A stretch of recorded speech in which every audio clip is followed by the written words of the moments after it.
வணக்கம் பொன்குமார் சார். வணக்கம் சூரியபிரகாஷ்.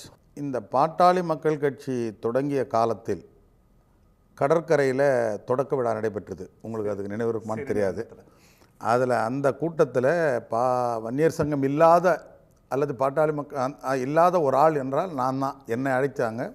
அந்த கூட்டத்தில் பேசினவன் என்கிற அடிப்படையிலும், மருத்துவர் ஐயா மீது மிகுந்த மரியாதை வைத்திருக்கிறவன் என்கிற அடிப்படையிலும், இந்த சமூகத்தை சார்ந்தவர் என்ற அடிப்படையிலும் எனக்கு சில ஐயங்களும் சில உரிமையான கோபங்களும் கூட இருக்கிறது.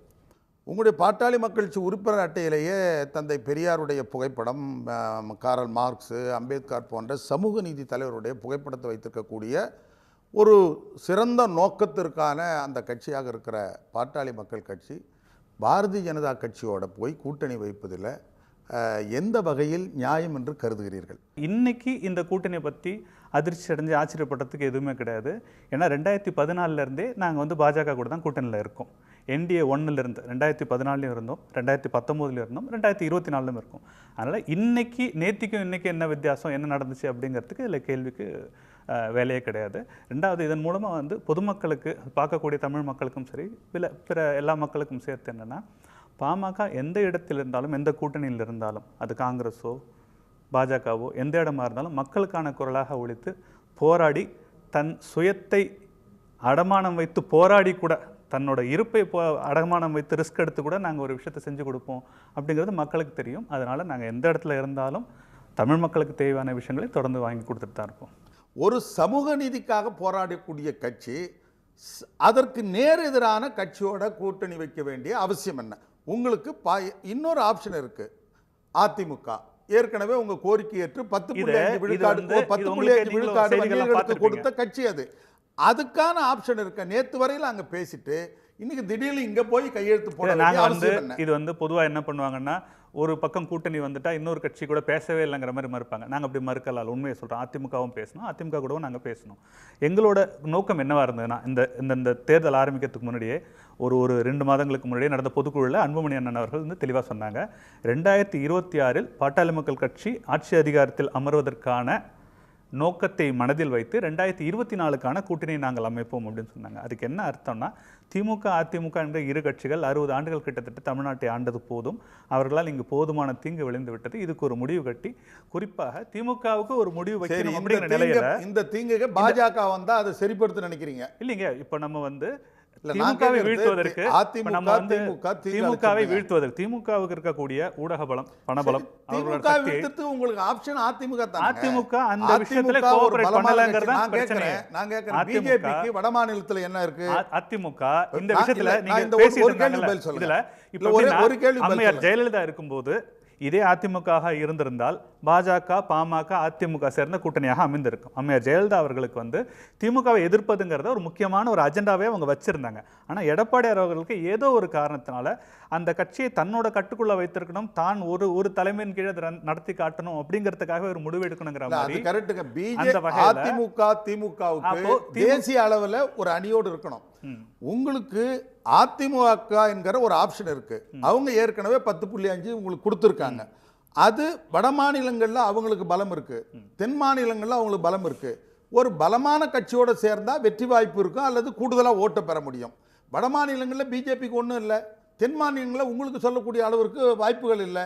இதனால் இந்த கூட்டணியால் என்ன லாபம்? என்ன லாபம்ங்கிறதா சொன்னேன். 2026 பாமக ஆளும் கட்சியாக, அதுக்கு என்ன பிஜேபி ஆட்சி இல்ல, எப்படியுமே திமுக அதிமுகக்கான மாற்று அப்படின்னு நம்ம பண்ணும்போது, திமுக அதிமுக மாற்று யார் யாரெல்லாம் தயாரா இருக்காங்களோ எல்லாரையும் அதிமுகவுக்கு மாற்று போய் யாரை பிடிக்கிறீங்க? டாக்டர் ஐயா கிட்ட பிஜேபியினுடைய ஆட்சியை பத்தி உங்களுடைய மதிப்பீடு என்னன்னு கேட்கறாங்க. அவர் கேட்கிறாரு, பூஜ்ஜியத்துக்கு கீழே ஏதாவது இருந்தா சொல்லுங்க, நான் மதிப்பீடு போறேன். ஐயா ஒரு ஆசிரியர். ஒரே நிமிஷம், அவரையே பிஜேபியா கூட கூட்டணி வைப்பீங்களா அப்படின்னு கேட்கிற பொழுது அவர் என்ன சொல்றாரு? ஒரு நிமிஷம், ஐயா உதாரணம் சொல்றதுனால கூட்டணி வச்சுப்பீங்களா என்னன்னு கேட்ட போது, நானே மார்க் 0 கீழே போட தேடுகிறேன், நான் எப்படி போய் கூட்டணி வைப்பேன்னு கேட்கிறாரு. இந்த நடக்கக்கூடிய தேர்தல், பாராளுமன்ற தேர்தல் இந்திய அளவில் இந்தியா கூட்டணிங்கிற ஒரு பிளாக்கும், இங்கே பாரதிய ஜனதாவோட கூட்டணி இன்னொரு பிளாக்காகவும் இருக்கும்போது, ரெண்டுல யார் பெட்டர் அப்படின்னு கேட்கும்போது, பாமகவோட நிலைப்பாடு இந்த கடந்த 10 ஆண்டுகளாக வந்த பாஜகவோட ஆட்சி தொடரட்டும். சரி, எதுக்காக தொடரட்டும்? தமிழர்களுக்கு என்ன பண்ணியிருக்காங்க? தமிழ் மொழிக்கு என்ன பண்ணியிருக்காங்க? உங்க இடஒதுக்கீடுக்கு என்ன பண்ணியிருக்காங்க? என்ன காரணத்துக்காக நீ தொடரட்டுன்றீங்க?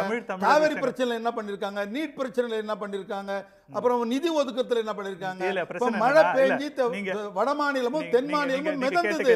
ஒரு முறை வந்து பார்த்தாரா, ஒத்த பைசா கொடுத்தாரா? எதுக்காக? இதே நீட் விஷயத்துல முக்கியமான பிரச்சனை என்னன்னா, இந்த நீட்ங்கிற ஒரு விஷயத்தை இல்ல காங்கிரஸ்க்கு நான் வரேன். காங்கிரஸ் நீட் அப்படிங்கிற ஒரு தேர்வே இல்ல, இது மட்டும் கேட்டுங்க. நீட் அப்படிங்கிற ஒரு தேர்வே காங்கிரஸோட ஆட்சியில தான் நீட்ங்கிற தேர்வே ஒன்னு உண்டாகுது. இல்லங்க காங்கிரஸ் இல்ல, இது உங்களுக்கு தெரிஞ்சிருக்கும் முன்னாடி. 2004-09 கிட்ட அன்புமணி அண்ணன் வந்து அமைச்சரவையில் இருக்கும்போது நீட்டுங்கிற ஒன்று வரும்போது அதை தடுத்து மருத்துவ படிப்புக்கு வரக்கூடாதுன்னு கையெழுத்து போட அன்புமணி ராமதாஸ் எதிர்த்தாரா இல்லையா? எதிர்த்தார்கள். அப்புறம் எந்த காரணத்துக்காக தொடர்ந்து அவங்களோட அது பேர் தான் டிப்ளமசி. இப்போ எந்த எதிரி கூடயும் நிரந்தர சண்டை அப்படிங்கிறது பண்ண முடியாது. பேச்சுவார்த்தை ஒரு விஷயம் சரி பண்ண முடியும். ஒரே ஒரு ரீசன் சொல்லுங்க. அதாவது தமிழ்நாட்டுக்கு தமிழ் மொழிக்கு இடஒதுக்கீட்டுக்கு பிஜேபி இத பண்ணிருக்கு, ஆகவே அதை ஸ்ட்ரென்தன் பண்றதுக்கு நான் போறேன்னு ஒரு ரீசன். எனக்கு ஒரே ஒரு காரணம் சொல்லுங்க. மத்தியில வாய்ப்பு வரக்கூடிய ஆல்டர்னேட்டர் இருக்கக்கூடிய காங்கிரஸ் எந்த வகையில பாஜக விட ஒரே ஒரு மில்லிமீட்டர் கூடன்னு சொல்லுங்க. நீங்க சொல்றதை ஒத்துக்கிறேன் சார். ஜனநாயகத்தை அனுமதிச்சான், நீங்க சொல்லலாம் ஜனநாயகத்தை அனுமதிச்சாங்க. காங்கிரஸ் கட்சியில இன்னைய வரைக்கும் அங்க மோதிலால் நேரு, ஜவஹர்லால் நேரு, இந்திரா காந்தி, ராஜீவ் காந்தி, சோனியா காந்திக்கு பிறகு ராகுல் காந்தி, பிரியங்கா காந்தி வர முடியுமே தவிர வேற யாருக்கும் இடமே இல்லாத ஒரு கட்சி இல்ல. கட்சியிலே ஜனநாயகம் இல்ல, அவன் கட்சியிலே ஜனநாயகம் இல்லாத ஒரு கட்சி. நீங்களும் தான் ஜனநாயகம் எப்படி கொடுப்பாங்க சொல்றீங்க? பாட்டாளி மக்கள் கட்சியில் வேற யாருமே இல்லையா? அன்புமணி மட்டும் தான் இருக்காரா? ஐயா வந்து முதல்வரா இருந்தாரா? பாட்டாளி மக்கள் கட்சியில இன்னைக்கு அன்புமணியை தவிர வேற யாரும்? ரெண்டு பதில் இருக்கு இதுக்கு, ரெண்டு பதில் இருக்கு. ஒண்ணு வந்து ஐயா ஒரு கவுன்சிலர் கூட நின்னது கிடையாது. ரெண்டு பதில் இருக்கு. ஒரு பதில் என்னன்னா, ஐயா எந்தவித அரசியல் அதிகாரத்தையும் தன் வாழ்நாள் இருந்ததே கிடையாது, அதனால அது வந்து வாரிசு அரசியல சொல்ல முடியாது. ரெண்டாவது புள்ளி, அப்படி அன்புமணி என்ன வர்றாங்கன்னா நான் என்ன சொல்றேன்னா, மனசாட்சி தொட்டு ஐயாவுடைய வாரிசா இல்ல அன்புமணி? நான் சொல்ல இத கேளுங்க. ஐயாவுடைய வாரிசா இல்ல அன்புமணி? அரசியல் வாரிசு வேற. இத கேளுங்க. ஐயாவுடைய வாரிசு வேற, அரசியல் வாரிசு வேற. அவருடைய வாரிசு தான் ஆட்சிக்கு வருது இல்லைங்க. ஐயா வந்து ஒரு அதிகாரத்துல இருந்து அந்த வழியா தன்னோட பிள்ளை எழுத்துறாங்க. ரெண்டாவது பாயிண்ட் நான் சொல்லி முடிச்சேன். இதுல எல்லாம் இருக்கக்கூடிய ஒரு தலைவர் இல்ல. இப்ப பேசுறது நீங்க டைவர்ட் பண்ணிட்டீங்க. இங்க பாருங்க, ஒவ்வொரு மாநில ஆட்சியும் அரசாங்கத்தையும் பிஜேபி இல்லாத அரசாங்கத்தை ஆளுநரை வச்சு அட்டகாசம் பண்றாங்க. ஜெயித்த ஆட்சி அமைக்கிற கட்சியை விலை கொடுத்து வாங்கி பிஜேபி ஆட்சி அமைக்கிறாங்க.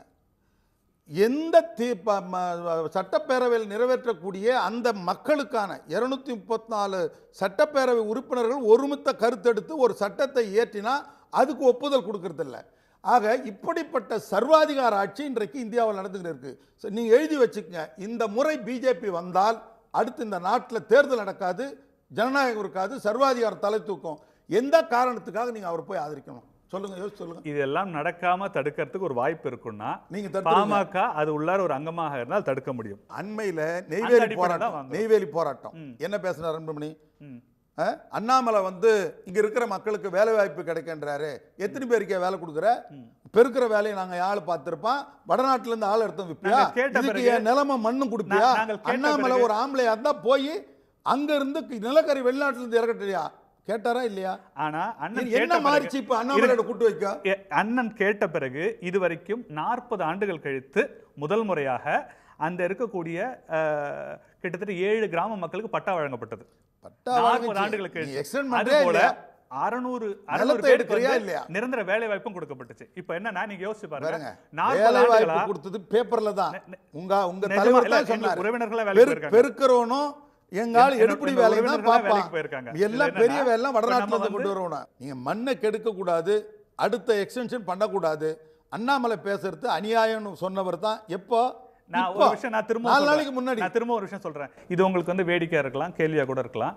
இன்னைக்கு நெய்வேலியில விரிவாக்கம் நடந்தா இன்னைக்கும் பாமக களத்துல இறங்கி போராடும், அதை தடுக்கும். சார் யாருக்காக நாங்க கவலைப்பட போராடுங்கன்றத தான் நான் சொல்றேன். திரும்ப போராடுவோம்ங்கறத சொல்றேன் நான். இவ்வளவு பெரிய இஷ்யூ இருக்கிற போது அங்க போய் சேர வேண்டிய அவசியம் இல்ல. பார்த்தா இந்த உலகத்துல எந்த கட்சி கூட மாற்று கருத்து இல்லாத ஒரு கட்சின்னு ஒண்ணு கிடையவே கிடையாது. சார் உங்களுக்கு நமக்கு 100% பொருத்தமான ஒரு கட்சி வேணும்னு இந்த கேள்வி ஏன் வருதுன்னா, அதிமுக என்கிற ஒரு ஆப்ஷன் உங்களுக்கு இல்லாம போயிருந்தால் எந்த கட்சியாவது ஒரே நேரத்தில் எந்த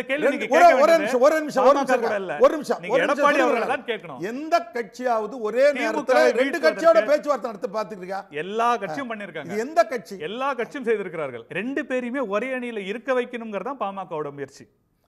பாஜக சார், அதிமுக நீங்க ரெண்டு பேரும் அப்படி- ஒரு இணையில நீங்க அப்படி வந்திருந்தா கூட இந்த விமர்சனம் வந்திருக்காது. அப்படிதான் நாங்க கேட்டிருக்கோம். நீங்க அப்படிதான் அப்படி கேட்டோம். வந்தா ஆனா இதுல கூட என்னன்னா வந்திருக்காது. இதுல வந்து உங்களுக்கு வாய்ப்பான ஒரு இதுல கட்சி என்னன்னா 10.5 இடஒதுக்கீடு கொடுத்த திமுகவை கட்சி எதிர்க்கணும். அவங்க கூப்பிடுறாங்க. இதுல திமுகவோட ஆட்சிக்கு ஒரு முடிவு கொண்டு வரணும், திமுக ஒரு முடிவு கொண்டு வரணும்ங்கறத பத்தி 3 பேர் கவலைப்பட்டிருக்கணும். பாஜக, பாமக, திமுகவை அதிமுக. முடிவு கொண்டு- இதுல பாருங்க, இதுல ஒரே நிமிஷம், பாமகவும் ஒரு நிமிஷம். பாஜகவும் கவலைப்படுறாங்க. திமுகவை அந்த முடிவு வாய்ப்பு கொண்டு இருந்தும் வருவதற்கு அதிமுக தான் அதை கொண்டு வரல. அண்ணாமலையாலேயோ மோடியாலேயோ அது எவராலுமே முடியாது. அது வந்து இல்ல கீழ முடியாதுங்கிறது மேல் வளைவு அப்படி இருக்கு. இருங்க. தொடக்கம் இருக்க எல்லாத்துக்கும் ஒரு முடிவு ஒன்று இருக்கும். இந்தியாவுக்கு சுதந்திரம் வாங்கி கொடுத்த கட்சி அந்த காங்கிரஸ் ஒரு முடிவுக்கு கொண்டு வந்து திமுக ஆட்சிக்கு வரலையா? சேலத்தில் நடந்த மாநாட்டில் பேசின பிரதமர் மோடி அவர்கள் வந்து உலகத்திலேயே தொன்மையான மொழி தமிழ், அந்த தொன்மையான மொழி இந்தியாவிலிருந்து வருதுங்கிறது பெருமைப்படுறோங்கிறத மோடி அபிஷியலா பேசுறாரு. பேசுறீங்களா? நான் இப்போ சொல்லட்டுமா? இப்போ ஒரு ஆளுநர் பல மாநிலங்கள்ல இருக்கக்கூடிய ஒரு 36ல ஒண்ணா இருக்கக்கூடிய ஒரு ஆளுநர் வந்து தவறா சொல்றாங்கங்கிறீங்க. அந்த கட்சியோட பிரதமர் அவர் தான், இந்தியாவோட பிரதமர் தான், அவரே தமிழ் மொழியை ஏற்றுதானே பேசுறாரு. நான் கேட்கறேன், நான் என்ன கேட்கிறேன், குறைஞ்சபட்சமாவது சோனியா காந்தியா ராகுல் காந்தி இந்த மாதிரி ஒரு முன்முயற்சி அவங்க எடுத்திருக்காங்களா? ஏங்க அவங்க தாங்க தமிழ் செம்மொழியை கொடுத்தவங்க. இப்போ மோடி உறுதிமொழி கொடுத்தாரு. நீங்கள் மோடி உறுதிமொழி கொடுத்து நான் செப்பல் எழுதி வச்சுக்கிறதா, நான் வந்தாக்கா எல்லாருக்கும் வங்கி கணக்கில் 5 லட்சம் போடுவேன்னாரு, விவசாயிகளுடைய வருமானத்தை ரெட்டிப்பாக்கி விடுனாரு, 2 கோடி பேருக்கு வேலை கொடுப்பேன்னாரு. சுண்டக்காய் நாடு இலங்கை நம்முடைய தமிழ் மீனவர்களை கைது செய்கிறாங்க. நான் வந்தேன்னா அரை நிமிஷத்தில் அது தீர்வு காணணும்னு விரிச்சு எதுக்காவது பதில் சொல்லாம என்னாச்சு? இப்ப பதில் சொல்லாம அதுக்கு சொல்லுங்க. மீனவர் பிரச்சனை கேட்டுங்க. காங்கிரஸ் ஆட்சியில வருடம் நூற்றுக்கணக்கான மீனவர்கள் இறந்த நிலை போக பாஜக ஆட்சிக்கு வந்த 10 வருடத்துல ஒரு மீனவர் உயிர் கூட போகவில்லை அப்படிங்கறத மாற்றம் நான் சொல்றேன். இன்றைக்கு வரையிலும் படகு கைது செய்யப்படுது. ஒரு உயிர் நேத்து 26 படகு கைது பண்ணிருக்காங்க. நாங்க வந்து ஏன் மீனவர் விஷயத்தில் நான் கேட்டது உங்க கடையில உப்பு இருக்கான்னு கேட்டா நீ பருப்பு இருக்குன்றீங்க. உப்பு இருக்கான்னு கேட்டேன். வெறுங்கையை விரிக்கிறவனுக்கு விட அரைக்கை பருப்பு கொடுக்கறவன பரவாயில்ல, அரைக்கை உப்பு கொடுக்கறவன பரவாயில்ல. நான் சொல்றேன். ஒரு நிமிஷம். உங்க மோடி தான் எய்ம்ஸுக்கு மருத்துவமனை சொன்னாரு. இருங்க, எய்ம்ஸ் மருத்துவமனை சொன்னாரு. இன்னும் ஒரு செங்கல் கன்ஸ்ட்ரக்ஷன் நடந்துட்டு இருக்கு. உங்களுக்கு தெரியாதா? கன்ஸ்ட்ரக்ஷன் இப்பதான் ஆரம்பிச்சு 2 மாதமா கன்ஸ்ட்ரக்ஷன் நடந்துட்டு இருக்கு. தேர்தல் வந்தா நடக்குதா இல்லையா? என்ன நடக்குதா? இது ஒரு கன்ஸ்ட்ரக்ஷன் நடக்குதா இல்லையா? கூச்சமே எல்லாம் பேசுறீங்க நீங்க. உண்மையை சொல்றேன், நடக்கற சொல்றேன். இல்ல சொல்றேன். இவ்வளவு மனசாட்சி தைரியமா பேசுறீங்க. கட்ட வேலை நடக்குதுன்னு சொல்றீங்க. கூச்சம் இல்லாம வெளிய போவனா நம்ம. ஏங்க நான் என்ன கேக்குறேன்? வெளிய போவனா நம்ம. எதுக்கு நாங்க ஏன் கூச்சப்படணும்? சொன்னத கட்டறோம். வேலை தொடங்கியது, வேலை நடக்கிறதுங்கிறது மட்டும். அதுக்கு ஃபண்ட் அலோகேட் ஆச்சு, ஃபண்ட் ரிலீஸ் ஆயிடுச்சு. அப்படி பாமக இல்ல உண்மையை சொல்றேன். இல்ல நான் உண்மையை சொல்றேன். 100 விழுக்காடு எந்த செங்கலை சரியான காரணம். நீங்க பிஜேபியோட சேர்றது. எந்த செங்கலை கட்டட வேலை தொடங்கிடுச்சு, ஆகவே நாங்க பிஜேபியோட சேர்றோம்ன்றீங்க. கரெக்ட். எடப்பாடி எங்களுக்கு துரோகங்களை செய்திருக்காரு. எடப்பாடி எப்படி கொடுத்தாரு? 10 பிளஞ்சு எப்படி கொடுத்தாரு? 10 பிளஞ்சு எப்படி கொடுத்தாரு? பிசி கமிஷனோட அந்த டைரக்டர்ஸ் மீட்டிங் போட்டு எடப்பாடி கொடுக்கல. நீங்க என்ன கொடுக்கல? 10.5 இல்ல என்ன கொடுக்கல? 10.5 கொடுக்கல. யாரு? எடப்பாடி. என்னங்க அவர் தானங்க போட்டாரு? எடப்பாடி என்ன செய்தாருங்க நான் சொல்றேன் கேளுங்க. எடப்பாடி கொடுக்கவில்லை, கெடுத்தார். அப்ப ஏமாத்து வேலையா? ஏமாற்று வேலை. அப்ப எல்லாமே நீங்க எல்லாம் சொன்னது ஏமாத்து வேலையா? ஏமாற்று வேலை. இதுதான் ஏத்து நாங்க போராடுறோம். இவ்வளவுதான் எங்களுக்கு கிடைக்குது. நீங்க போன தேர்தல்ல எங்களுக்கு கொடுத்தவர் தான ஊரூரா கூட்டம் போட்டீங்க. ஆனால் நாங்கள் கேட்ட விதத்தில் அவர் கொடுக்கவில்லைங்கிறதை நாங்க தான் சொல்றோம். அந்த பிசி கமிஷனோட டைரக்டர்ஸ் மீட்டிங்கை கூட்டு ரெசல்யூஷன் பாஸ் பண்ணிருக்கணும், தீர்மானம் நிறைவேற்றி அதை கொடுத்துருக்கணும். அதற்கு கூட இருக்கக்கூடிய தரவுகளை அட்டாச் பண்ணி இதெல்லாம் நாங்க அப்பவே கேட்டோம். ஆனா இதுதான் இப்ப பிஜேபி வந்தா 10 கொடுத்துருவாங்க. அதுங்க போராடுவோம். பிஜேபி வந்தா 10 அதுக்கு கேட்போம் நாங்க. எங்களுக்கு எப்படி அதிமுக எப்படி எடப்பாடி கொடுக்கல?